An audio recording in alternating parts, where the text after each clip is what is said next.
Add 60,627 plus 1,991,698. When we add numbers, we want to make sure everything is lined up by place value. So I'll write out 60,627 first. And then underneath it, I'm going to make sure I write this out where the 8 is underneath the 7 and the 9 is underneath the 2. And everything is lined up perfectly. So 1, 9, 9, 1 with a comma right there. Now we can add. 7 plus 8 is 15. Write out a 5 and carry over a 1. 1 plus 2 is 3. 3 plus 9 is 12. Write out a 2, carry over a 1.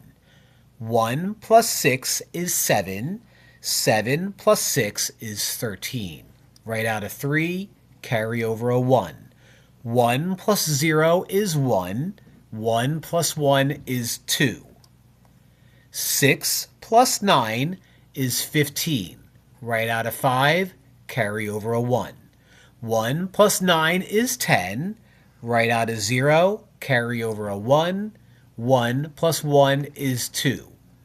Bring down your comma, and we end up with 2,052,325.